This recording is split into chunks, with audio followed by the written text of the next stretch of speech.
நம் உயிரிலும் மேலான சையதுல் பஷர் முஹம்மது ரசூல் ஸல்லல்லாஹு அலைஹி வஸல்லம் அன்னவரின் அன்பையும் பண்பையும் ஷஃபாஅத்தையும் பெறுவதற்குள்ள ரஹ்மான் நம் யாவருக்கும் தௌஃபீக் செய்து புரிவானாக. நம்மை ஈன்றெடுத்த பெற்றோர்கள், உற்றார் உறவினர்கள், முஸ்லிம்கள், மோமின்கள், ஜமாத்தார்கள், தாய்மார்கள், சகோதரிகள் அத்தனை நல்ல உள்ளங்களுக்கும் உயிர் உள்ளவரை உடல் சுகத்தை நசீபாக்குவானாக. அல்ஹம்துலில்லாஹ். இன்று பிறை 5, 4 நோன்பு முடிந்து இன்னைக்கு பிற 5வது நசிருக்கு. இன்னைக்கு நல்ல முறையில் நம்ம நசீபாக்கியிருக்கோம். இப்போ இந்த நாளில் நம்ம கற்கக்கூடிய சில செய்திகள் இமாம் பெருமக்கள் வரலாற்றில் பதிவு செய்கிறாங்க. பாங்கு ஓசை கேட்ட பின்பு நம்ம என்ன செய்யணும்? இன்னைக்கு பள்ளிவாசல்ல ஃபஜர், லோகர், அசர், மகரிப் என்ன செய்கிறாங்கன்னா பாங்கு சொல்கிறாங்க. இந்த பாங்கு எப்படி ஒழிக்கப்பட்டது? இதுக்கு முன்னால யார் ஆரம்பிச்சாங்க? அல்லாஹ் அழகா படைத்தான். இதான் நாதைத்த பிஸ் சொலாத்தி இத்தப. என்ன செய்யணுமா? தொழுகைக்கு அழைக்கப்பட்டால் நம்ம என்ன செய்யணுமா? ரெஸ்பான்ஸ் பண்ணணுமா, பதிலளிக்கணுமா.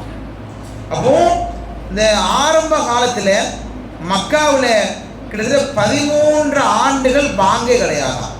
அண்ணல் பெருமானார் ஸல்லல்லாஹு அலைஹி வஸல்லம் அவங்க ஹிஜ்ரத்துக்கு பின்னாடி கிட்டத்தட்ட 13 ஆண்டுகள் செய்ய மாட்டாங்களா, பாங்கே கிடையாதான். அங்கே தொழுகிறதே பயந்து பயந்து போய் தொழுவாங்க. என்ன செய்வாங்க? தொழுகும் பொழுது பயந்து பயந்து தொழுவாங்க. அப்போ தொழுகைக்கு நேரங்கள் வந்தா அங்க ஒரு சஹாபி என்ன செய்வாங்கன்னா அஸ்ஸலாத்து ஜாமியா, அஸ்ஸலாத்து ஜாமியா என்ன செய்வாங்களா, அப்படியே யாருக்கும் தெரியாம ஒவ்வொரு வீட்டையா சொல்லிட்டு போவாங்க. அப்ப ஆரம்பத்தில் எப்படி இருந்துச்சு? இந்த மாதிரி இருந்துச்சு. அதுக்கடுத்து அண்ணல் பெருமானார் ஸல்லல்லாஹு அலைஹி வஸல்லம் அவர்கள் மதீனாவுக்கு வந்த பின்பு பாங்கு ஒலிக்கலாம் என்பதாக என்ன செய்யறாங்க? ஒரு மஷூரா செய்யறாங்க. அப்போ மதீனாவில் ஒரு பள்ளிவாசல் தயார் செய்யறாங்க. அந்த பள்ளிவாசல் 2 ஆண்டுகள் என்ன செய்யறாங்கன்னா அதே போல அஸ்ஸலாத்து ஜாமியா தான் இருந்துச்சு. அவர் பின்னாடி காலங்கள் 2 ஆண்டுகளுக்கு பின்னால மதீனாவில் எல்லா மக்களுக்கும் என்ன செய்யணும்?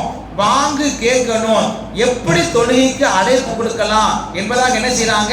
அண்ணல் பெருமானார் ஸல்லல்லாஹு அலைஹி வஸல்லம் அவர்களும் சுத்தி உள்ள சஹாபாக்கள் என்ன செய்யறாங்கன்னா எல்லாரும் சேர்ந்து ஒரு மஷூரா செய்யறாங்க. பெருமானார் ஸல்லல்லாஹு அலைஹி வஸல்லம் பேர் என்ன செய்யறாங்க? எல்லாரும் ஸலவாத் ஓதும்.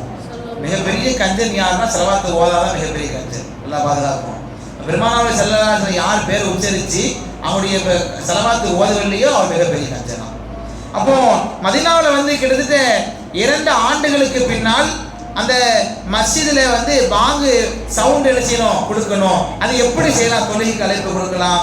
உடனே சஹாபாக்கள் என்ன செய்யலாம்? எல்லாம் உட்கார்ந்துருக்காங்க. உட்கார்ந்து என்ன செய்வோம்? சில சஹாபாக்கள் சொல்றாங்களாம், தெருவில் போய் நம்ம என்ன செய்யலாம்? ஒவ்வொரு தெருவா போய் சத்தம் போடலாம் அப்படின்னு சொல்றாங்க. அப்போ பெருமானார் சார் யோசிக்கிறாங்க, சரி வேண்டாம். அப்போ உடனே இன்னொரு சஹாபி சொல்றாங்க, ஒரு தீப்பந்தம் ஏற்றுவோம்னு சொல்றாங்க. இல்ல அது மஜூசியோட பழக்கம், வேண்டாம்னு சொல்றாங்க. அப்போ சங்கு ஊதலாம் அப்படின்னு சொல்றாங்க. 3வது விஷயம், இல்ல நசரானுடைய கொள்கை, வேண்டாம்னு சொல்றாங்க. அவர் பெல் அடிக்கலாம் அப்படின்னு சொல்றாங்க, அது யகூதியுடைய பழக்கம். அப்ப வேற என்னதான் செய்யலாம் செய்யறாங்க? எல்லா சஹாபாக்களும் அண்ணல் பெருமானார் ஸல்லல்லாஹு அலைஹி வஸல்லம் என்ன செய்யறாங்கன்னா அப்படியே கலந்து ஆலோசனை செய்துக்கிட்டே இருக்கிறாங்க. அப்போ அந்த நேரத்துல ரொம்ப நேரமாயிருச்சு. மஷூரா பண்ணி நேரம் அதிகமாயிருச்சு. உடனே அண்ணல் பெருமானார் ஸல்லல்லாஹு அலைஹி வஸல்லம் என்ன சொல்றாங்கன்னா, நல்ல முறை எல்லாரும் வீட்டுக்கு போங்க, நம்ம நாளை காலையில் என்ன செய்யலாம்? இதை பத்தி பேசிக்கலாம் என்பதாக என்ன செய்யறாங்க? பெருமானார் ஸல்லல்லாஹு அலைஹி வஸல்லம் அவர்கள் சஹாபாக்கள் மத்தியில் என்ன செய்யறாங்க? அறிவிப்பு கொடுக்குறாங்க. உடனே மறுநாள் காலையில சஹாபாக்கள் ஃபஜ்ர் என்ன செய்யலாம்? வராங்க. அதுல அப்துல்லாஹ் இப்னு ஸைத் ரலியல்லாஹு அன்ஹு, உமர் ரலியல்லாஹு அன்ஹு, அபூபக்கர் சித்திக் ரலியல்லாஹு அன்ஹு, இந்த 3 சஹாபியும் சொல்றாங்களா, யார சொல்லலாம், நாங்க ஒரு கனவு கொண்டோம். அந்த கனவுல அல்லாஹ் அக்பர், அல்லாஹ் அக்பர், அல்லாஹ் அக்பர், அல்லாஹ் அக்பர் என்ன செய்றாங்க? அந்த சப்தம் எங்க காதுல கேட்டுச்சு அப்படின்னு யார் சொல்றா? இந்த 3 சஹாபிகளும் சொல்றாங்க. உடனே பெருமானார் ஸல்லல்லாஹு அலைஹி வஸல்லம் சொன்ன வார்த்தை, நான் மெஹராஜுடைய பயணங்கள்ல போகும் பொழுது இந்த சப்தம் எனக்கு காதுல கேட்டுச்சு. அப்ப நம்ம என்ன செய்யலாம்? எல்லாரும் இந்த அல்லாஹ் அக்பர், அல்லாஹ் அக்பர், அல்லாஹ் அக்பர், அஷ்ஹது அல்லா இலாஹ இல்லல்லாஹ், அஷ்ஹது அல்லா இலாஹ இல்லல்லாஹ், இதை நம்ம என்ன செஞ்சிடலாம்? பாங்காக அறிவித்து விடலாம் என்ற ஒரு செய்தி எப்ப சொல்றாங்க? மறுநாள் காலையில 3 சஹாபிகளுடைய கனவுல காட்சி எடுத்து மட்டுமல்லாமல் அண்ணல் பெருமானார் ஸல்லல்லாஹு அலைஹி வஸல்லம் அவர்கள் மெஹராஜுடைய பயணம் சென்ற பொழுது அந்த கேட்ட ஒளியை என்ன செய்றாங்க? அந்த சட்டத்தை நிறைவேற்றுறாங்க. உடனே சஹாபாக்கள்லாம் யோசிக்கிறாங்க, அப்ப நம்ம யாரை பாங்கு சொல்ல எழுப்பலாம்? யார் அது சவுண்டு நல்ல சப்தமா கேட்கும் அப்படின்னு செய்றாங்க. அது சம்பந்தமா சில சஹாபாக்களை பேசுறாங்க. அப்போ உடனே சில சஹாபிகள் சொன்னாங்களா, பேசாம பிலால் ரலியல்லாஹு அன்ஹு என்ன செய்வோம், அவங்கள சொல்லுவோம், அவங்க சவுண்டு நல்லா இருக்கும் அப்படின்னு சொன்னாங்க. உடனே பிலால் ரலியல்லாஹு அன்ஹு உறங்கி கொண்டு இருந்தாங்க. அப்போ உதுன் யா பிலால் கும் கும் என்னீங்க உதுன் வாங்க சொல்லுங்கன்னு சொன்னாங்க. அவங்க திடீர்னு எந்திரிச்ச உடனே என்ன சொன்னாங்க ஒன்றும் விளக்கல. அப்போ நீங்க அல்லாஹ் அக்பர் அல்லாஹ் நினைச்சாங்க, அந்த பாங்க சொல்லி காமிக்கிறாங்க.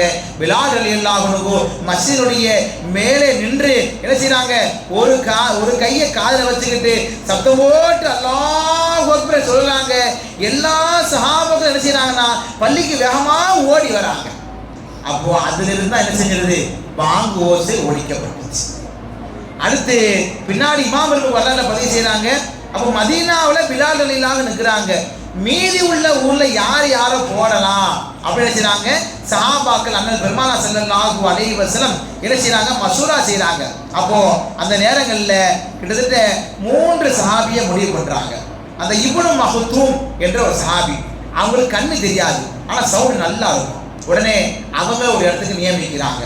அடுத்து இன்னொரு சாதுல் கர்லி, அவங்களுடைய சப்தமும் இனிமையா இருக்கும். உடனே செய்றாங்க, அவங்களையும் பாங்கு ஓசை போடுறாங்க. அப்ப இன்னொரு ஊருக்கு வேணுமே, என்ன செய்யறாங்க, பெருமானார் நடந்து வந்து கொண்டிருக்கிறார்கள். வரும் பொழுது அங்கிருந்த ஒரு 10 சின்ன பிள்ளைகளா விளையாடிட்டு இருக்காங்க. ஒரு 15 வயசு 14 வயசு 16 வயசு. அப்ப அங்க ஒரு பையன் நினைச்சான், அல்லாஹ் அக்பர் அல்லாஹ் அக்பர் அப்படியே நினைச்சான். ஒரு கேலி கிண்டலா சத்தம் போட்டு சொல்லி விளையாடிட்டு இருக்காங்க.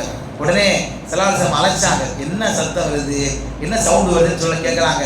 உடனே சஹாபாக்களை விட்டு அந்த பையன் நினைச்சாங்க அழைப்பு கொடுக்குறாங்க. அந்த பையனுடைய பேர் என்ன பேருனா அபூ மஹ்ரூர். நல்லா கவனிக்கணும், அபூ மஹ்ரூர் என்ற ஒரு சின்ன பையன் நினைச்சாங்க, 16 வயசு பையனை அழைக்கிறாங்க.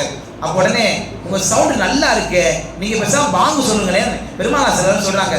உடனே எனக்கு தெரியாது யாரை சொல்லலாம். உடனே பெருமானார் ஸல்லல்லாஹு செஞ்சாங்கன்னா அவருடைய தலையில கையை வச்சு துவா ஓதுறாங்க. நல்ல முறையில பாங்கு சத்தம் போட்டு அழகா சொல்றாங்க. கிட்டத்தட்ட நம்ம இன்னைக்கு காபத்துல்லாஹ்க்கு போனாலும் அந்த அபூ மஹ்ரூருடைய வம்சாவளி தான் பாங்கு சொல்லிட்டு இருக்காங்க.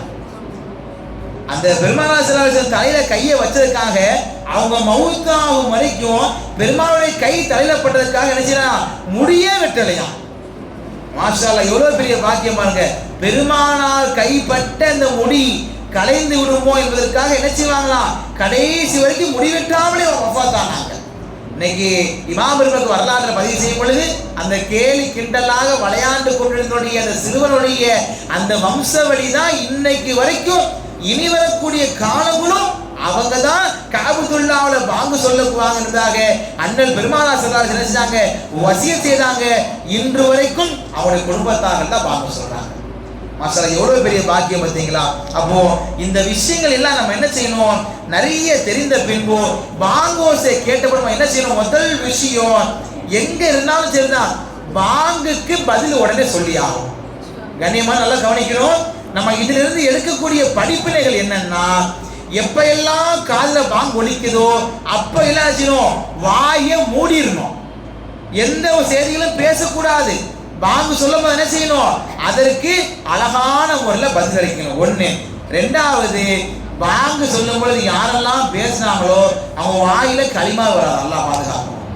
அப்ப கண்ணியமானவர்களே, பாங்கு சொல்ல செய்யணும், அதுக்கு பதில் சொல்லணும், பின்பு துவா ஓதணும். பாங்கு சொன்ன பின்பு அதுக்கு அடுத்தாப்புல பாங்கு சொன்ன உடனே என்ன செய்யணும்னா அழகான முறையில் முதல் வக்தில் என்ன செய்யணும், தக்பீரை கட்டணும். இன்ஷா அல்லாஹ் செய்யலாமா? இன்ஷா அல்லாஹ் அப்படி செஞ்சிட்டீங்கன்னா இன்ஷா அல்லாஹ் நம்ம என்ன செய்யலாம், அல்லாஹ்வுடைய விஷயங்கள்ல சரியான முறையில் பேணுதலாகக்கூடிய நன்மக்களாக மாறிவிடலாம் இன்ஷா அல்லாஹ். அப்ப இந்த பாங்கு இந்த அளவுக்கு சிரமப்பட்டு தான் என்ன செஞ்சிருக்கு, இந்த சமுதாயத்துல உருவாகி இருக்கு.